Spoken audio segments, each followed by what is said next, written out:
তাহলে ছোট পেনিস থাকলে দুইটা টেকনিক অবলম্বন করতে হবে। একটা পুরুষ করবে সহবাসের সময় জি স্পট জায়গায় উপরের দিকে থাকে, লিঙ্গটাকে উপরের দিকে ধাবিত করে লাগাতার ঘর্ষণ করলে দ্রুত বীর্যপাত হয়ে যাবে, স্ত্রী সুখ অনুভব করবে।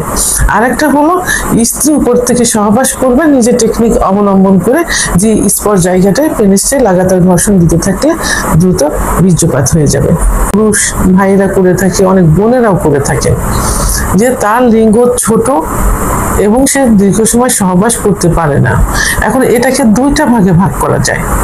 এখন অনেকের আছে যে যৌন অক্ষমতা হয়ে গেছে, তো সেক্ষেত্রে তার লিঙ্গটা ছোট হয়ে গেছে এবং দীর্ঘ সময় সে সহবাস করতে পারছে না। আবার অনেকের আছে যে যৌবনের শুরুতেই তার লিঙ্গ ছোট, অর্থাৎ ছোট বলতে কোনটা বোঝায়, 2 ইঞ্চির মধ্যে সীমাবদ্ধ থাকে, সেটাকে মাইক্রোপেনিস বা ছোট লিঙ্গ বলে, এবং এটা যৌবনের শুরুতে, এবং সে দীর্ঘ সময় সহবাস করতে পারে না। তো তাহলে দুইটা ভাগে হচ্ছে, একটা হলো কারণে ক্ষতি হয়ে গেছে, আর একটা হলো তার সৃষ্টি তাই ওইভাবে ক্ষুধা প্রদত্ত ওইভাবে সৃষ্টি হয়েছে।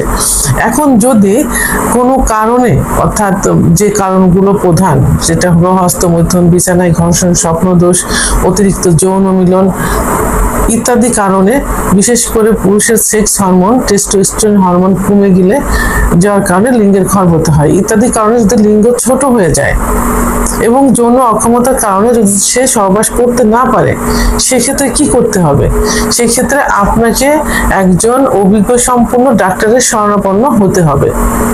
ডাক্তার আপনার কিছু পরীক্ষা নিরীক্ষা দিবেন এবং আপনার মুখে কিছু কারণ জানবেন যে কি কি যৌবনের শুরুতে কি করেছে, তার যৌনতাকে কিভাবে নষ্ট করেছে ইত্যাদি সবকিছু জানার পর এবং কিছু প্যাথোলজিক্যাল রিপোর্ট দেওয়ার পর সেখানে যে রিপোর্ট আসবেন তার উপর ভিত্তি করে চিকিৎসা দিবেন। তাহলে এটা কিছুটা হলেও পূর্বের অবস্থায় ফিরে আসবে ইনশাল্লাহ।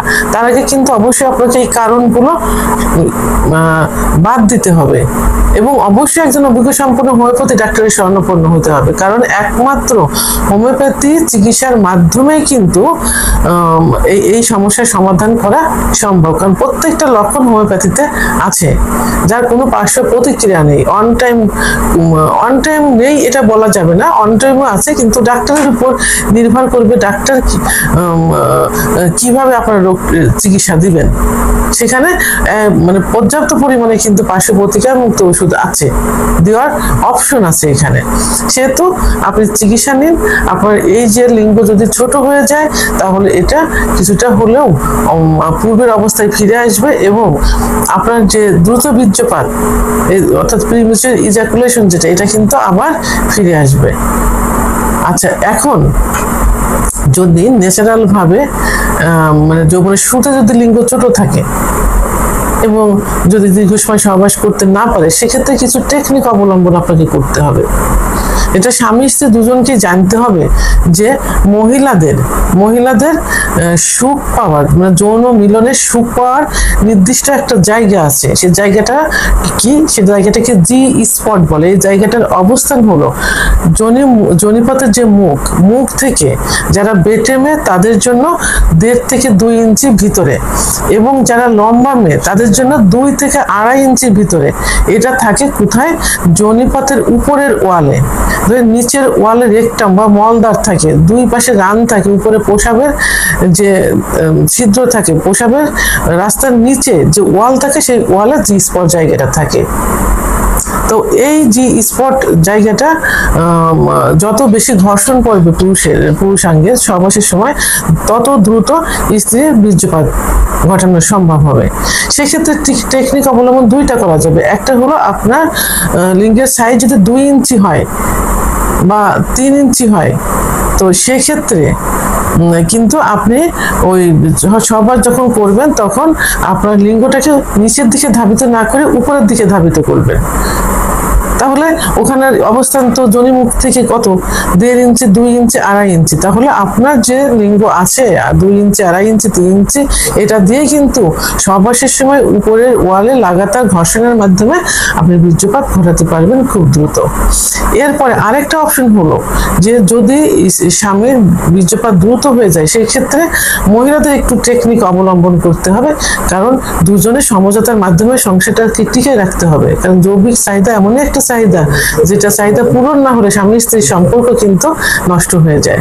তো এই জন্য যাদের লিঙ্গ ছোট থাকে এবং দ্রুত বীর্যপাত হয়ে যায়, সেই ক্ষেত্রে স্ত্রী কি করতে পারেন, স্বামীকে নিচে শুয়ে, সাধারণত নর্মাল ভাবে স্ত্রী নিচে থাকে, স্বামী উপরে উপর থেকে যৌন মিলন করে যৌন কাজে সম্পাদন করে থাকে। আর এই ক্ষেত্রে কি করবেন, স্বামী নিচেই শুবে, স্ত্রী উপর থেকে যৌন কার্য পরিচালনা করবেন এবং সে নিজের টেকনিক অবলম্বন করে স্বামীর পেনিসটাকে উপরের দিকে ধাবিত করবেন এবং এবং বিভিন্ন টেকনিক অবলম্বন করে কোন পজিশনে গেলে তার পুরুষাঙ্গটা, তার যে থাকে জরায়ুর মুখ থাকে, জরায়ুর মুখে ঘর্ষণ করবে, যে স্পট জায়গায় ঘর্ষণ করবে, নিজে টেকনিক অবলম্বন করে সেটা করবেন। এতে একটা পজিশন পেয়ে যাবেন, নিয়মিত সেই পজিশনে সহবাস করলে নিজেও কিন্তু সুখ অনুভব করবেন।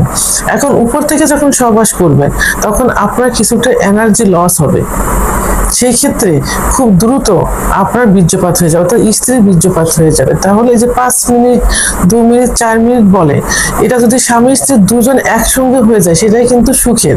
তাহলে এখানে আপনিও কষ্ট পাচ্ছেন না, স্বামীও কষ্ট পাচ্ছে না।